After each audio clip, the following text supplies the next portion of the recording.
Okay, so hello everyone. Today in this video, I'm going to explain about a new type of transform, that is Z transform. Okay, so what is Z transform, or where are we using Z transform?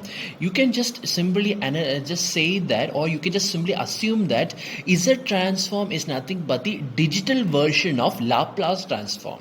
You see, because Laplace transform you are applying it in continuous time signals. Likewise, Z transform you are applying in discrete time signals. Okay, just say you all know the equation for Laplace transform, that is this x of s, right? Here s is the complex frequency, right? X of s. So x of s is nothing but Laplace transform of x of t, which is written as integral minus infinity to plus infinity x of t into e raised to minus st dt. This is how we define the Laplace transform, right? And here s is the complex frequency, and this complex frequency is given by sigma plus j ohm, where sigma is the real part of s and ohm is the imaginary part of s. And this sigma, that is also called as the real part of S, is how we determine the ROC. We determine the ROC of the signal, the region of convergence of the signal, right? So this is how we define the Laplace transform. And also you should know that there are two types of Laplace transform. One is the bilateral side of Laplace transform, and the other one is the unilateral side of Laplace transform. Okay, bilateral means two-sided Laplace transform. That means the integral will be from minus infinity to plus infinity. That is called as bilateral. This is what I have written here is the bilateral or two-sided Laplace transform. If it is a unilateral Laplace transform,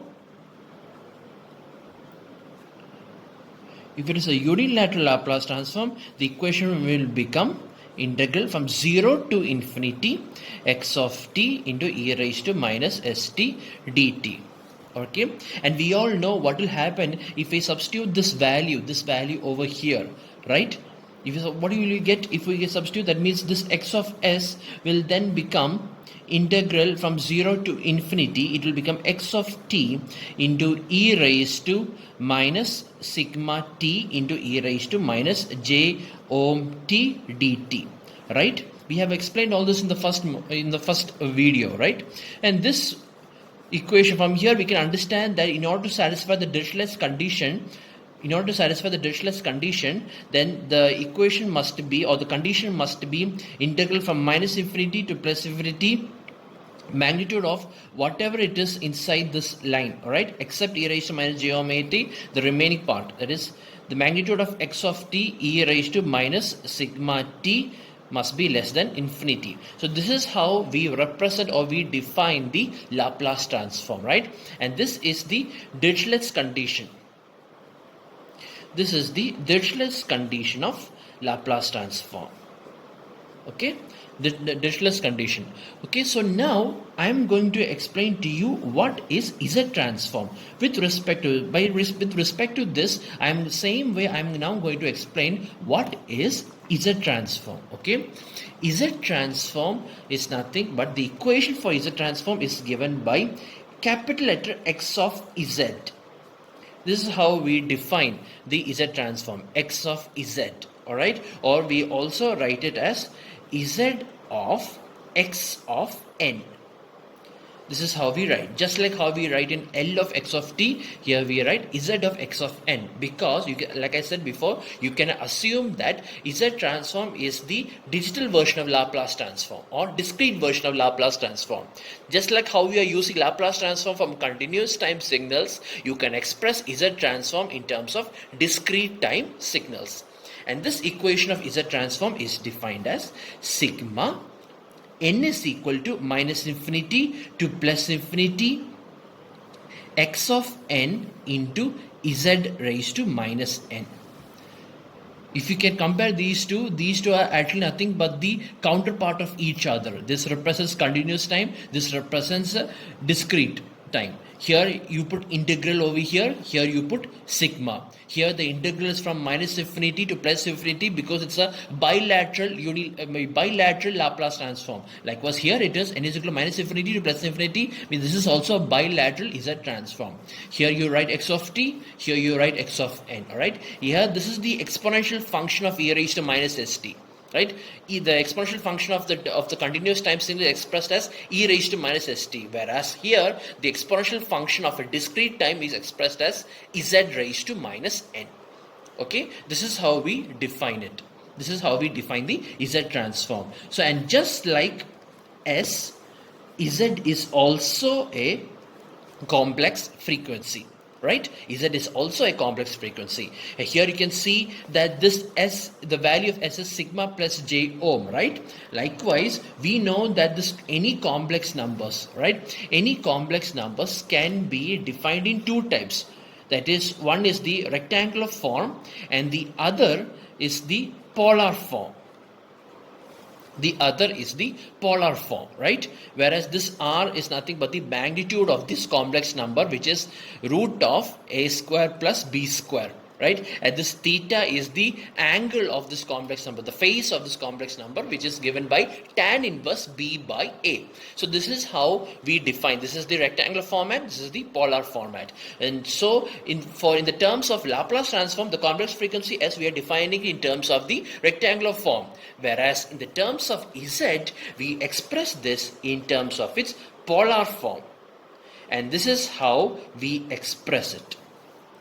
This is how we express this is how we write the equation for Z. That is, Z is equal to R into e raised to j omega. And omega is the angular frequency of the digital signal, or we represent omega as the angular frequency of the digital signal. Just like how we express ohm as the angular frequency of the continuous time signal, we express omega as the angular frequency of the digital time signal. And R is nothing but the magnitude of the complex number, which we are not going to write here because we have not used for that complex format. The reason why we opt for polar format in this equation is because our equation is like that. Here it is Z raised to minus n, whereas here it is e raised to minus st. So here it is better you apply rectangular format, whereas here it is better, or it will be very easy if you apply the polar format. Okay, so just like this, so just like how I substituted this S is equal to sigma plus j ohm and I got this, in the same way I am going to substitute this equation over here. So let's see what will I get. In that case I will get x of Z is equal to Z of x of n, which is not, this is nothing but sigma n is equal to minus infinity to plus infinity, assuming I am having bilateral. Okay, this is a bilateral Z transform. If it is unilateral, this will become n is equal to 0 to infinity, just like your Laplace transform. Here I have applied unilateral. If I want, I can make it bilateral, so it doesn't make any difference.